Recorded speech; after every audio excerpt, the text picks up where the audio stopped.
जय माता दी, जय श्री अलवेरी सरकार। सभी प्रेमियों को गुप्त नवरात्रि की छठे दिन की हार्दिक शुभकामनाएं। आज हम चर्चा करेंगे कि छत्रेश्वरी माता की छठी महाविद्या और माता जी की लाडली बहन माने जाने वाली माता धुआंवती के बारे में, जिनका निवास सदैव श्री मंदिर के माता जी के गर्भगृह में रहता है। छत्रेश्वरी के दाएं हाथ की तरफ बतलाया गया है। यहाँ आप सभी को आश्चर्य बहुत ही होगा कि माता धुआंवती को बहन क्यों कहा जा रहा है। तो उससे पूर्व आपको बतला दें कि 10 महाविद्या में गर्भगृह में माता धुआंवती ही माता जी के साथ निवास बताया गया है। वह प्रत्येक रूप में माता छत्रेश्वरी की सेवा में हर क्षण समर्पित रहती है। इन्हीं के प्रभाव के कारण प्रेमियों को माता के स्पष्ट दर्शन प्राप्त होते हैं।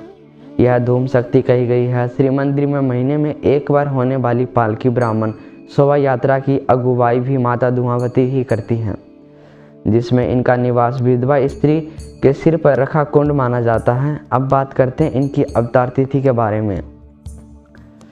इनका अवतार सामान्य नहीं अपितु बड़ा विशिष्ट है। माता धुआंवती जी की प्रकट तिथि माता छत्रेश्वरी के साथ ही मनाई जाती है।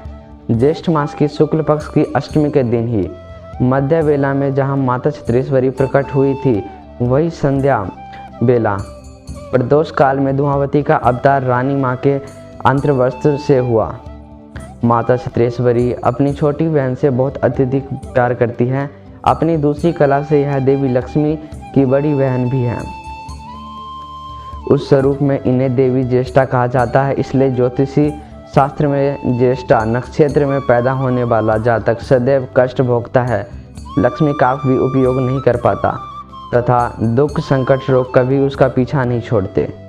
सृष्टि में इनका प्रत्यक्ष निवास हर वर्ष ज्येष्ठ के महीने में बताया गया है। इनका प्रभाव होने के कारण पृथ्वी का कंठ भी सूख जाता है, चारों ओर सूखे के हालात हो जाते हैं। पृथ्वी संतृप्त होकर हाहाकार करना शुरू कर देती है।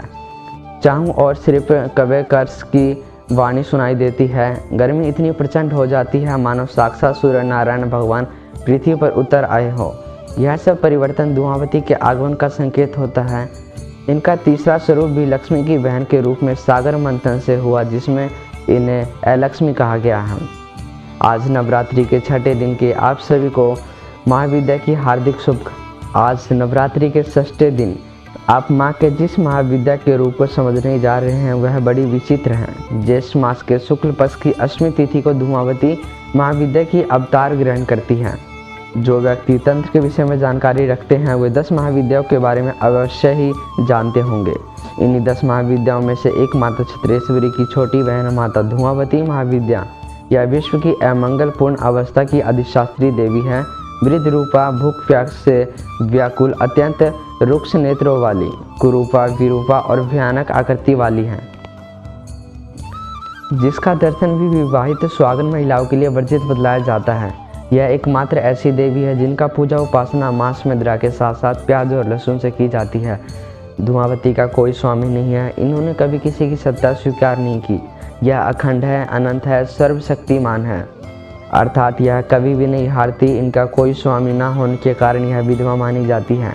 एक बार भगवान शिव ने इन्हें सौभाग्य से परिपूर्ण करने के विचार से विवाह प्रस्ताव रखा, जिसे इन्होंने स्वीकार कर लिया। पार्वती जी को जब इस बारे में ज्ञान हुआ तो वह रोष्ट होकर अपने पिता हिमवान के घर प्रस्थान कर गई।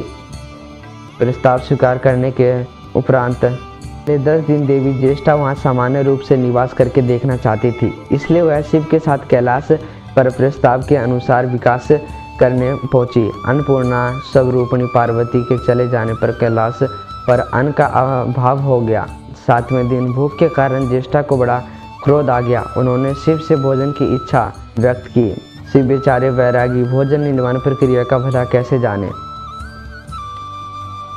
उनसे कई बार मांगने पर भी जब उन्हें भोजन प्राप्त नहीं हुआ तो क्रोध में उन्होंने भगवान शंकर को उठाकर ही निगल लिया, अपनी भूख शांत की।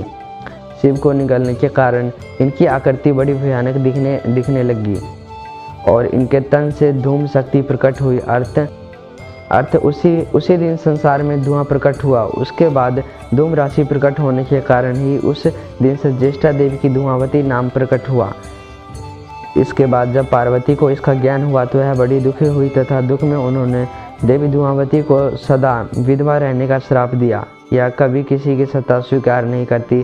साम्राज्य का अकेला उपयोग करना ही इनका स्वभाव है। कालांतर में माता पार्वती ने 60,000 वर्षों तक रानी माँ की आराधना की, जिससे फलस्वरूप ब्रह्मा के नाक से भगवान शिव प्रकट हुए, जिसके कारण इनका नाम रुद्र पड़ा। भगवान शिव पूर्ण अस्तित्व में प्रकट हुए तथा कैलाश पहुंचकर पार्वती को तपस्या से संपूर्ण किया।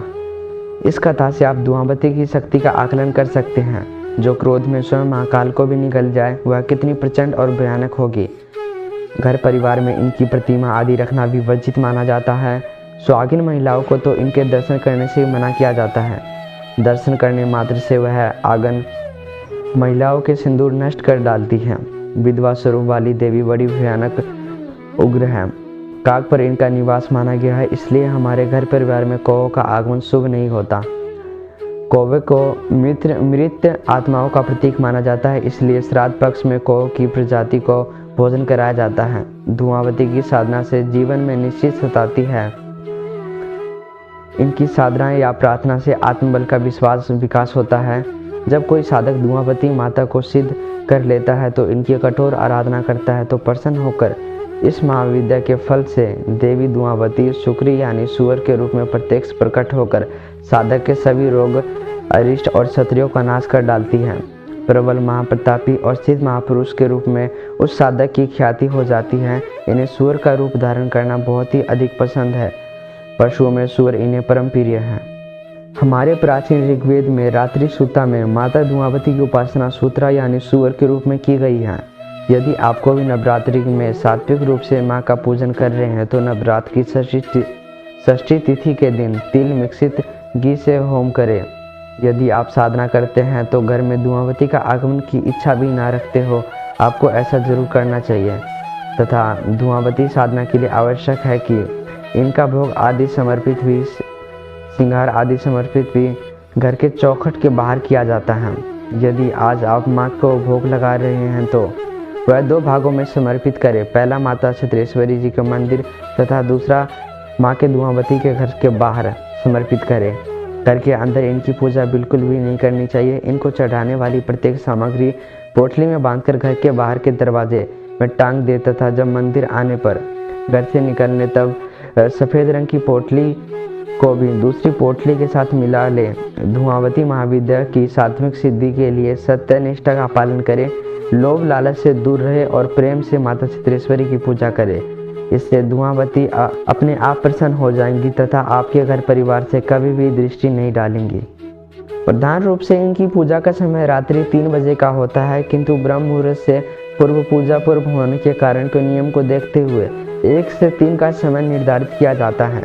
सफ़ेद मोती की माला से ओम धूम धूम धुआंवती दिव्य फट स्वाहा का 9 माला जाप करने से रात्रि में भयंकर सपनों के माध्यम से डरावनी आवाज़ों के माध्यम से धुआंवती की उपस्थिति के संकेत प्राप्त होते हैं। ऋग्वेद में वर्णित माता धुआंवती का स्वरूप कैसा है, अब आप उसके बारे में सुनेंगे। संस्कृत श्लोक का अनुवाद है, आप सबके समझने के लिए स्पष्ट हिंदी अनुवाद किया गया है। अर्थात धुआंवती जी का विवरण चंचला, दुष्टा व दीर्घ तथा गलित वस्त्र धारण करने वाली हैं, खुले बालों वाली, विकराल दांतों वाली, विधवा रूप में रहने वाली, ख्वजा वाले रथ पर बैठने वाली, लंबे लंबे लटके हुए स्तनों वाली, दुष्टों का विनाश करने वाली, क्षण भर में समस्त संपत्ति को आग लगाकर भस्म करने वाली, वरदान देने वाली, कांपते हुए हाथों से कृपा देने वाली, लंबी तीखी नाक वाली, धसे हुई आंखों वाली, कुटिल स्वभाव वह कुटिल नेत्र से युक्त, भूख और प्यास से पीड़ित वह जागृत करने वाली, वह घर में नुकसान और क्लेश करवाने वाली तथा जहाँ क्लेश हो वहाँ निवास करती है माता धुआंवती को मैं नमस्कार करता हूँ। धुआंवती महाविद्या के बारे में प्राय बहुत कम जानकारी पढ़ने को मिलती है। इन देवी को देवताओं को दंड देने वाली ही बतलाया जाता है। जिस प्रकार धर्मराज मनुष्य के कर्मों का लेखा जोखा करते हैं, उसी प्रकार माता धुआंवती देव शक्तियों के कर्मों का लेखा जोखा करती हैं तथा उन्हें दंडित करने का कार्य करती हैं। संसार में धुआंवती महाविद्या की साधना बहुत कम लोग करते हैं। धुआंवती साधना गुरु गम्य होती है, अर्थात बिना गुरु के साधनीय में इनकी साधना करने से भयंकर प्रभाव देख कर जाते हैं। इनकी साधना उल्टी पड़ जाती है। यही कारण है कि लोग घबराते हैं और बहुत कम लोग ही धुआंवती का पूजा कर पाते हैं। चूँकि लोगों से अपरिचित मुख्य इनकी साधना पुत्र के ऊपर गहराई संकट से मुक्ति के लिए विशिष्ट ब्राह्मणों की देखरेख में इनकी पूजा कराई जाती है। धन रक्षा करवाने के लिए इनको भोग आदि अर्पित किए जाते हैं। शत्रु स्तंभम और शत्रुनाश के लिए भी पूजा की जाती है। इनकी पूजा से शत्रुओं का कुल विनाश हो जाता है। कहते हैं इनके विधवा स्वरूप के कारण ग्रस्त स्त्रियों को इनका दर्शन बिल्कुल नहीं करना चाहिए। आप बिना देखे घूंघट करके नमस्कार किया जा सकता है। गुरु दीक्षा के अभाव में इस महाविद्या की मंत्र साधना बिल्कुल भी नहीं करनी चाहिए। स्त्रोत आत्मक स्तुति पढ़ी जा सकती है। धुआंवती हृदय, धुआंवती कवच, धुआंवती अष्टोत्तर शत प्रणाम आदि का स्त्रोत का जप कल्याणकारी होता है। इनकी मंत्रात्मक साधना की उम्र होने से उस समय विचित्र अनुभव होते हैं, डर लगना शुरू होता है। अतः मान्यता है कि इनकी साधना गुरु के बिना कभी भी घर पे नहीं करनी चाहिए। चाहे आप कितने ही बड़े साधक क्यों ना हो, पर इनकी साधना से बिल्कुल बचे। महाविद्या उपासक नवरात्र के अवसर पर 10 दिन में कर्म में हर एक दिन महाविद्या की पूजा उपासना करते हैं, तो वहीं षष्ठी तिथि को धुआंवती पूजा की जाती है। इनके सबसे बड़े भक्त की श्रेणी में भगवान विष्णु के वराह अवतार आते हैं, जो हर सन अक्ष से युद्ध करने से पूर्व भगवान वराह ने कई हजारों वर्षों तक माँ धुआंवती की पूजा आराधना करके शक्तियाँ प्राप्त की। जो लोगों के मन में भय तथा दरिद्रता प्रकट करने वाली धुआंवती को बारंबार प्रणाम। इनकी शक्ति का आकलन इस बात से किया जा सकता है कि जो भूख लगने पे तथा क्रोधित होने पर स्वयं शंकर भगवान को भी आहार बना ले, उनका भक्षण कर जाए, वह शक्ति कितनी विकराल और भद्र होगी। माता धुआंवती आप सब पर अपनी कृपा बनाए रखे। आप सबके घर परिवार से सदैव दूरी बनाए रखे। कृपा की दृष्टि सदैव आप सब पर स्थापित करके रखे। आपके धर्म की रक्षा करे, आपकी मन की रक्षा करे, आपकी आत्म रक्षा करे। इसी के साथ जय माता दी, जय श्री अलवेरी सरकार।